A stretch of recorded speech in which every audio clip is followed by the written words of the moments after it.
Ayan po mga kamilot at bali, ito na po pala yung mga na-harvest po namin na gulay. Libre na ang gulay, mamahan eh.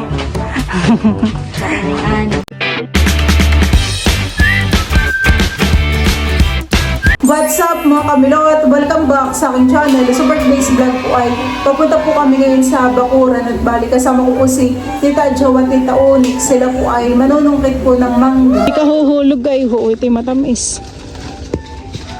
Ayan ang mga hinog na. Ayan ang masarap. Malalaki pati titahan eh. Pwede titang plastic ah. Isang kuhaan. Marami pa nga dun ay.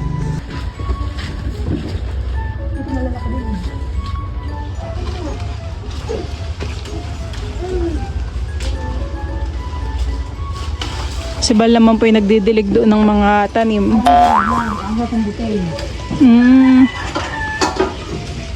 Para hindi magtatama titahan eh.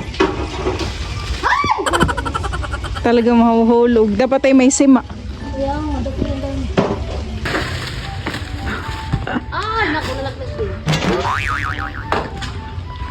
Medyo malalaki yung mga nakuha ni Tita Onyx.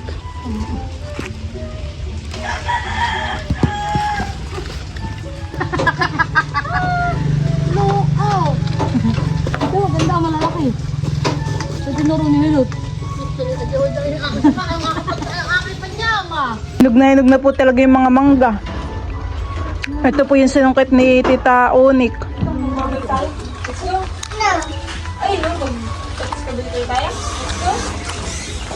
Napakatamis.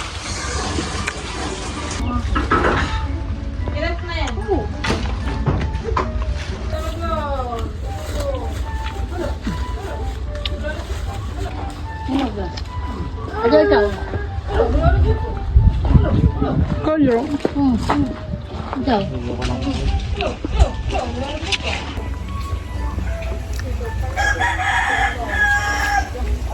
Masarap po yung mangga't hinog. Ha? Kaya yung iba yung lalaglag na lang titahan eh.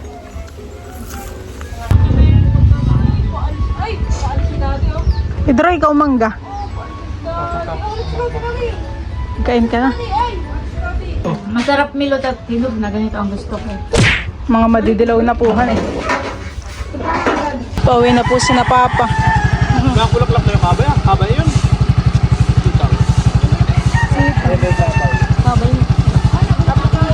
Itaw yun ah. Po pala yung mga nakuha po nila tita na mangga. Kami din po ipauwi na. Tinamaloy po dito yung naglalaro po ng basketball. Stay yun naman po yung nakikigululaan. Maglalaro ba ka o magkaan? Sino nang panalo? Si Gio?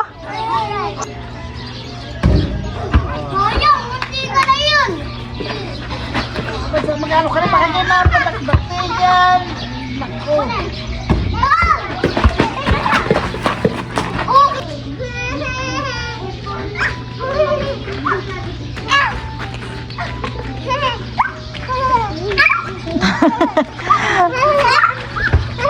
Yung dalawa pa akong magkalaro.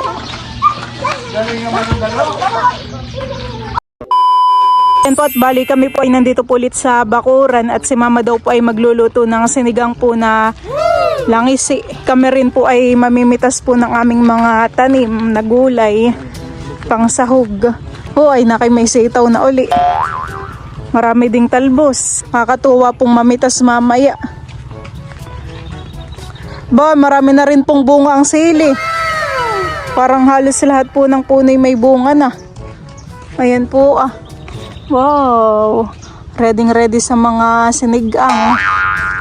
Mga pitasin na naman po na okra. Ayan po. Akin na pong kukunin. Yun na kayong iba'y mahaba na. Pero malambot pa naman po. May mga bulaklak pa. Ba, ayaw makuha. Ayaw maputol.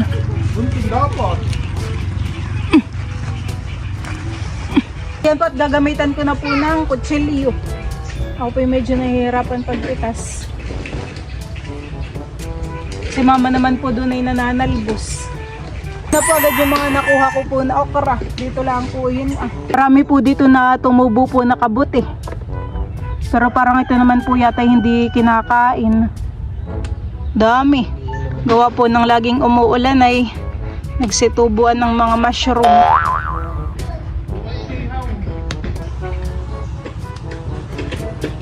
Pwede po. Ilan ito? Isa? Dalawa? Oh, malaki na. Ay, yung isa ay parang maliit pa. Oh, lalaki na. Hindi anong kalaki. Mga saktuhan. Lahat. Parang ayun na yung last na okra. Pipitasin ko na rin po dito yung isang sili. Gawa po ng mahaba.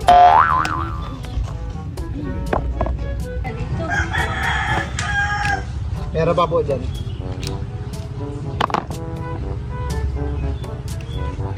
Apat na sili. Tayo, ikaw ang kukuha ng talong. Pitasin mo na yung mga big na talong. Dali. Tayo. Hanapin mo yung mga big. Alam na po na yan. Malagay dito. Dapat palagay may alcohol para na... Nasaan pa ang big? Hanap ng big. Yan, big. Parang halos lahat po ng talong ay ipipitas na. Oh, laki na yan, Teo. Agay eh. Si Teo naman po yung masipag mamitas. Hanapin mo pa ang big. Ito pa Teo, big. Wow, very good pala yan. Hanap pa ang big. Hey. Ito pa Teo. Oh, dali. Pwede na rin yan. Huwag mo sabi mo big lang. Big. Hanap ka pa ng big.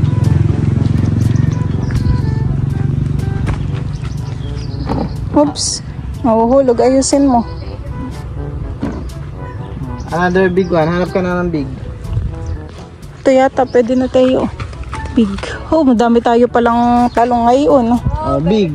Hindi niya talaga pinipili. Oh, hanap ka pa ng big. Kukunin ko na din po itong isa. Bigay mo sa daddy. Ito, tayo. Ay, ito pa. Tayo. Okay, mamimitas lang ng sitaw.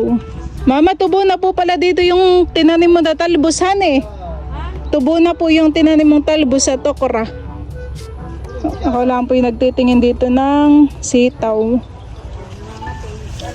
Pandagdag sa sinigang. Atin na pong pagkukuhain. Si mama naman po dito ay nananalbos. Ayan pala po yung mga nakukuha mo. O ba na yung pa? Ah, meron. Dilao. Kahit ako na lang po yung ibat kung ikaw po yung Ako na ako. Medyo tumaas na rin po dito yung tanim kong kangkong kahit laging naaapakan at hindi napapansin. Ang pala yan. Ito May malalaki mapait. Kaya nga, ito lang ang mga maliliit piliin mo. Ito ganito. Marami na din po pala dito yung mga sitaw, hindi ko po napapansin. Natatakluban laang po. Ito pong isang sitaw ay napakahaba. Haba. Pati rin po dito, meron din. Oopsie.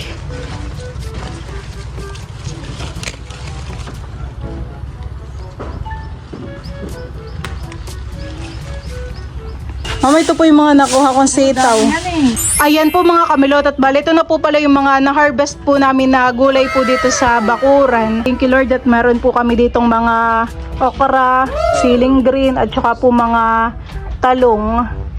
Meron din pong mga talbos ng kamuting bagin at may petchay at mustasa po. Tapos ito rin po yung mga sitaw. Ito po isasahog po ni mama sa sinigang po na isda. Ito naman pong talong ay ipiprito po yata.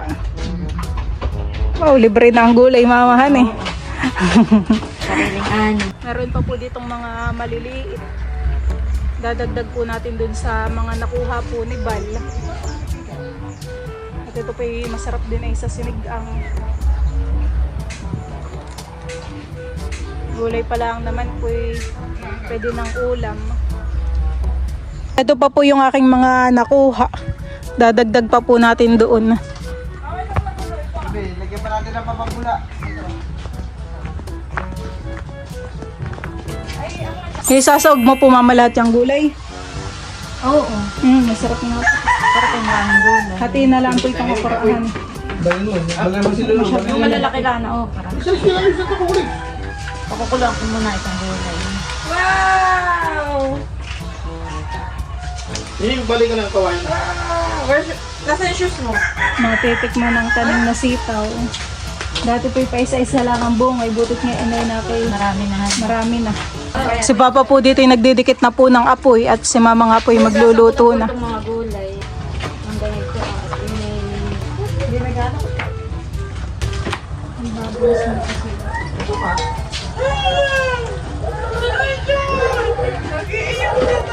Ilang lahat na ito, prito mo o mag-ano kayo ng inyo? Wala prito mo lang lahat. Prito. Saan ito? Dito nadikit pa kayong butane. Dati mahugasan mo na yung gulay, minit.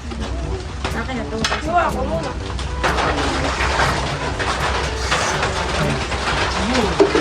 Ilalagay pa ito sa sa? Oo, hindi mo kahit naman. Ha? Oo. Saka yung pechay, ilalagay? Oo. Oo, kaya ang isang iwa lang ganito, hindi na pupunta dito sa dito. Kunti lang yun. Gulay nga lang ako.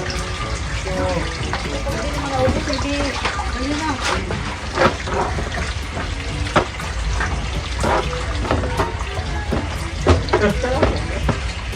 Ito kasi bangot! Ah.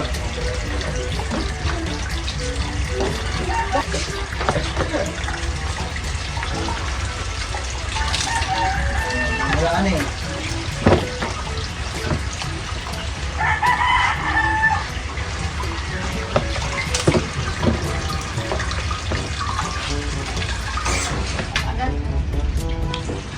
Mga kawayan po pala ang panggatong. Si Papa po yung may dinala. Nakalagay po dito sa sako. Bubbles.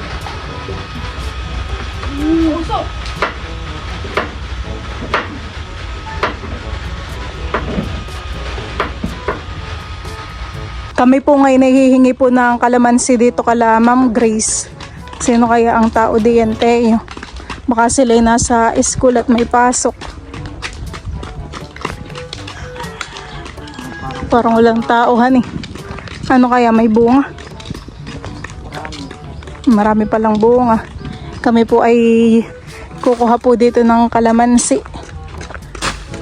Magpaalam ka na lang sa puno. Pwede pati sa baba. Ilang peraso lang naman po ang aming kukunin. Pangpiga po dun sa niluto ni Mama.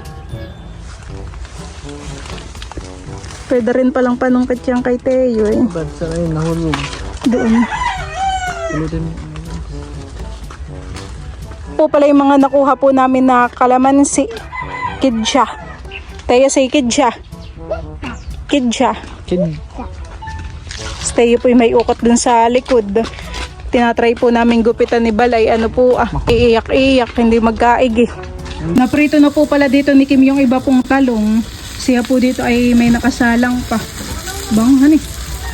Niluto mo ng lahat. Na po pala yung sinigang po na langising luto po ni Mama. Paniguradong masarap po ang higop ni Teo ng sabaw.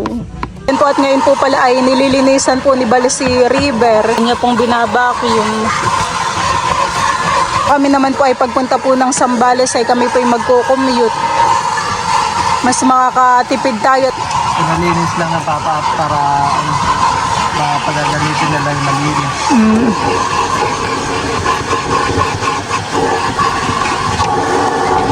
Bali ang biyahe po pala namin sa Sambales ay mamaya pong madaling araw. Padating din po pala yung kapatid po ni Bal. From Taiwan, hani ang ate. Makikita na uli ni Teo ang kanyang tita Aika.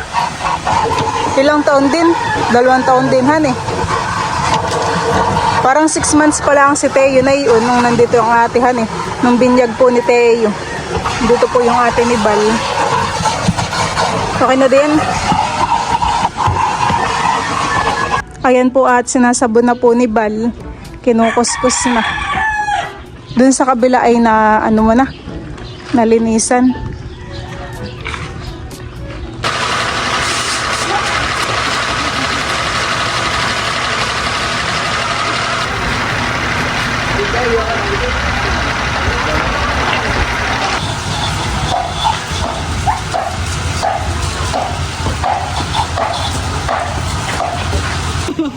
May baril sa Teo, tingnan mo.